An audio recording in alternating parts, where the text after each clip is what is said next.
Today I'm going to be sharing some tips and tricks on how to pick a color combination super easy using supplies you probably already have. Let's jump into it. For my projects today, I'm going to be using the Mindful Magnolia stamp set and dies and the Amanda stencil. I showed you the overlapping circle stencil, but I ended up not using it. We're going to be picking our color palette from the Candy Smooth paper pad from scrapbook.com. I have my color Copic swatches right here, and this is one way that I go about picking my swatches. I'll take the paper I'm going to use and match it to colors in my Copic markers. I try to get exactly as close as possible, but if it's not, you're going to be off a little bit because the ink and the paper is not going to be super similar, but you can get super close. This is one reason that having swatches made is super helpful when it comes to picking your color combinations and matching your supplies with what you already have. And when you use a paper pad like this, it actually helps you because their graphic designers have already picked out all the colors that coordinate. So you know everything that you use that match that color combo are going to work together easily. So I'm stamping out my images from the Mindful Magnolia stamp set using Tuxedo Black ink. And I'm going to go ahead and stamp a couple more images because we're going to make 4 cards today using these colors. And I'm going to use them in various ways. And so I'm using my Copic markers to color with. So I'm just going to color through all of these. I'm going to only show you one of each flower design. And I'm going to do the other ones off camera. So, like I was saying, if you will pick a paper pad or pattern paper and match your colors to that, you know those color combinations are going to work fantastically. Because at companies, graphic designers that they have hired, who have college degrees in color and they know color theory, those color patterns will work together beautifully. So that is like the main thing I normally go to first. I will pick out my pattern paper or my cardstock or after I pick my stamps, and I'll pick my colors based off of those. Because I know that is going to be what is going to work. All right, back to the card for a second. I'm coloring this flower in a pink color combination. And if you want all the color combinations, I will have them listed over on my blog. So you can find those over there. I will try to list as many products in the description below as much as I can.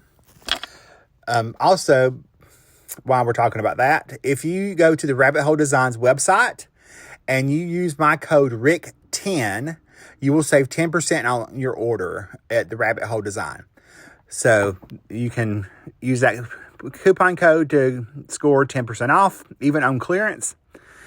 So now I got that out of the way. When you're picking the right color combination, it can take your cards from ordinary to extraordinary. That's why color is one of the reasons it's so important. If you really want to step up your card making game, picking those right color combos is a great tool.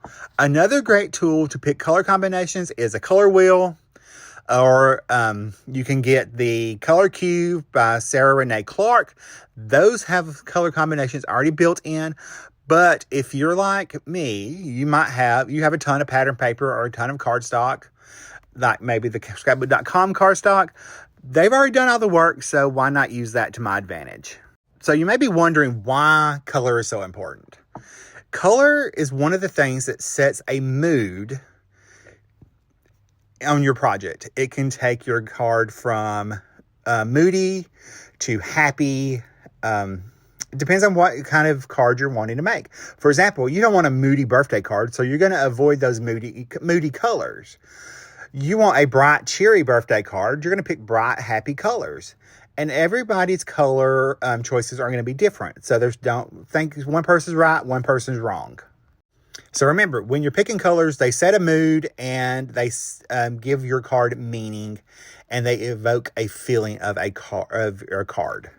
A well-selected color palette can take your card from ho-hum to well thought out work of art. So that's one of the reasons I personally think color is one of the main design elements that you have to focus on.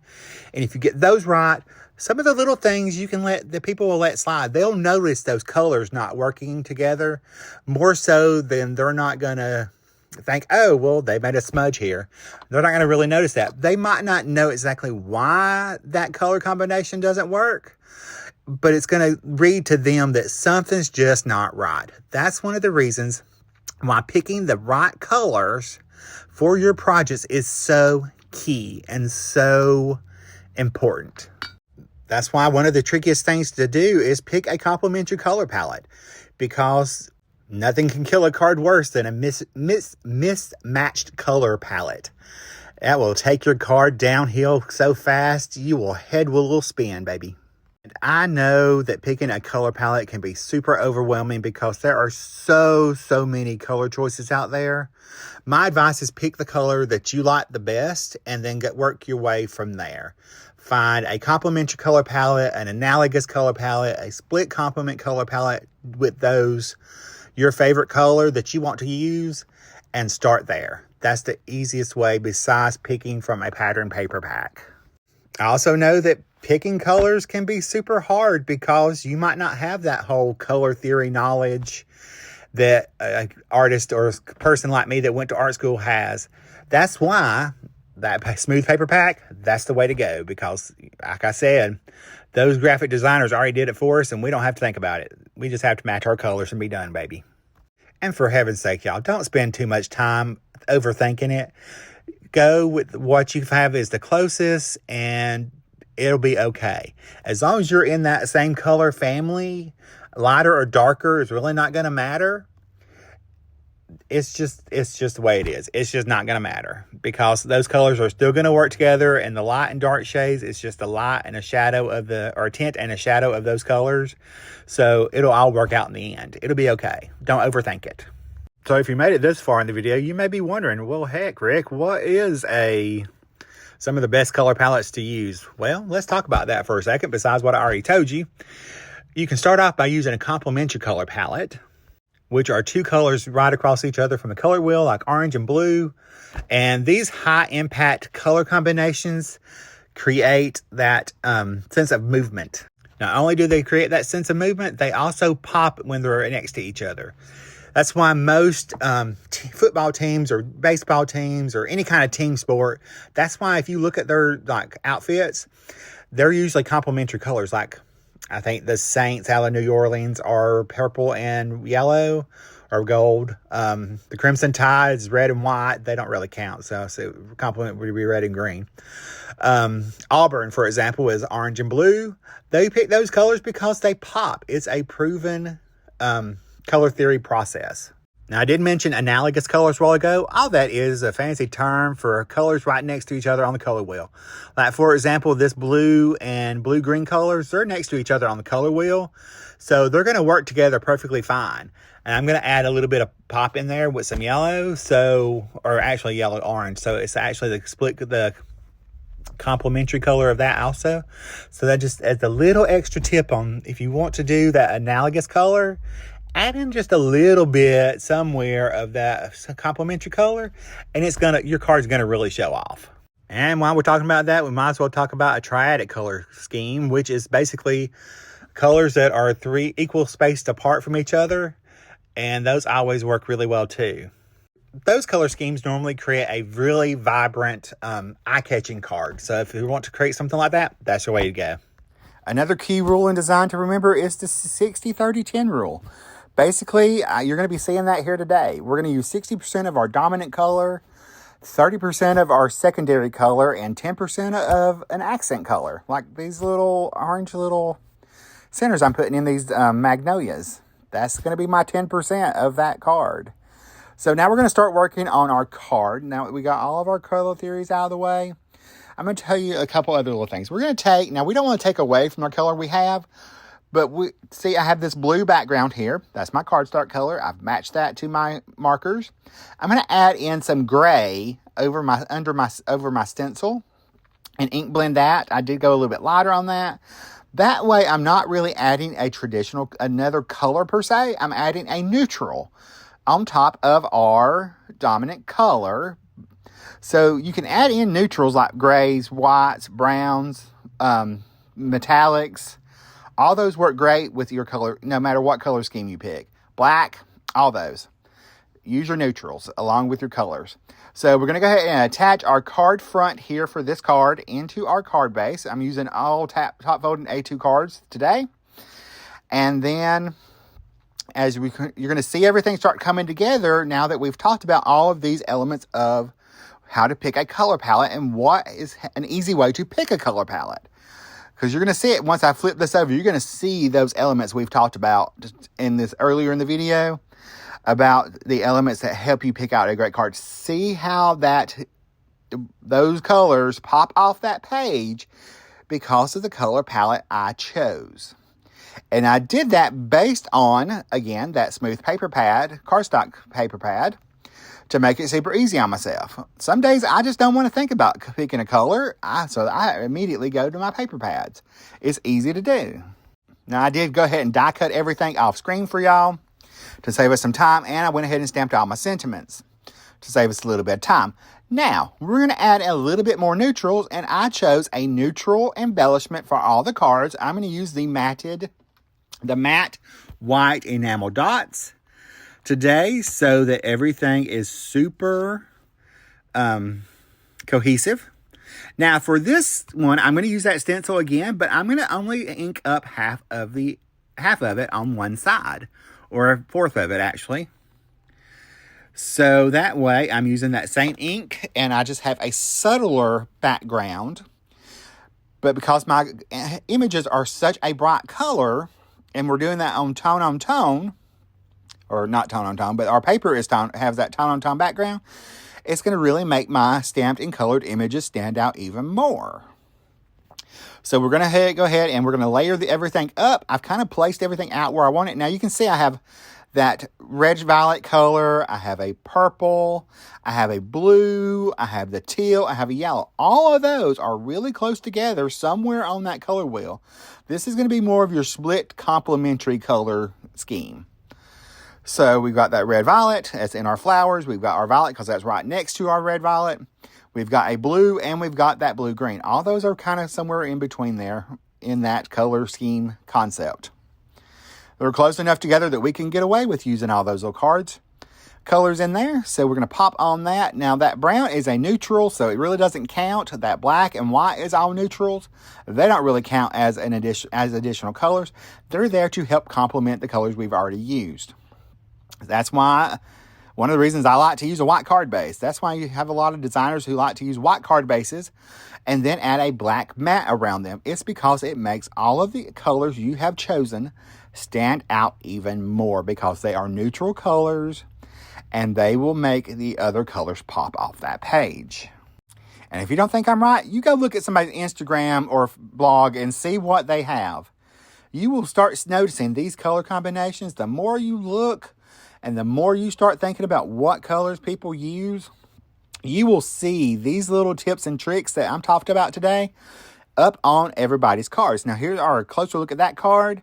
We're going to move on to our third card. And this time, I'm keeping that background super simple because I want my colored images to pop because I want this to be a bright, cheerful birthday card.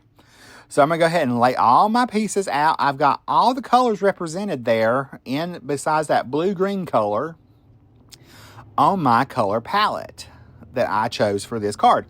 But again, because of the color where I picked the color palette from, I know no matter if I leave one out or I leave two out, all the rest of them are going to work well together.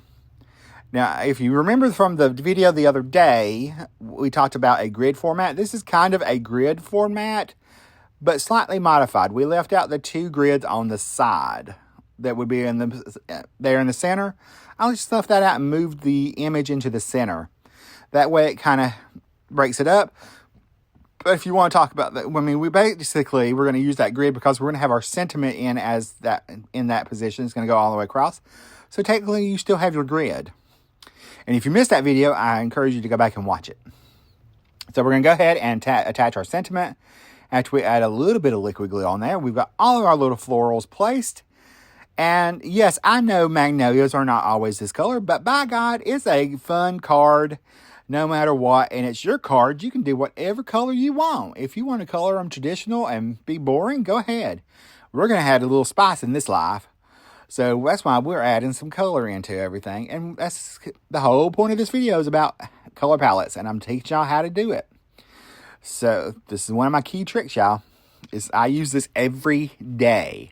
That's why it's my favorite thing to do. There was our card. This is our last card for today. And again, in that video from Monday, I talked about the color blocking. This is more of the traditional color block technique.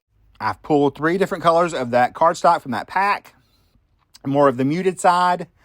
And I've added glue adhesive to my glue, to my background pattern. And I'm going to take and put my cardstock on there. There's basically my color blocking right there. All I have to do is flip it over and cut off all the excess cardstock. Bam, my color blocking is done. But we're going to add a little bit more to this one. Not only are we going to have our stamped image, we're going to add just a little bit more pop of color to this because it is a muted color palette and we are using bright colors, so I wanted to tie all those in. We're going to take some just strips of plain bright cardstock from the same paper pad. This is that yellow and I think we used the teal. I don't remember now. From the paper pad, it is I should have went at slightly over the other way to make it fit a little bit better, but it all worked out in the end. Yeah, it's that blue-green color. I wanted to just represent that in there a little bit, but keep it muted. I wanted that yellow to be the one that popped because we had yellow in the center of our flower here, and that blue-green is in our leaves, so that's why we added those 2 strips. I'm just going to turn that flower right where I want it, pop up the leaves, and you can see as we're working on this, it's all working together because of the color palettes that we're using. Because we picked that palette, again, from that paper pad. Everything's nice and cohesive. So we're going to go ahead and cut our sentiment down a little bit, just so it's a little even. And I'm going to go ahead and attach that to my card. So after we grab our reverse tweezers, we'll attach that, pop that down, make sure it's nice and centered.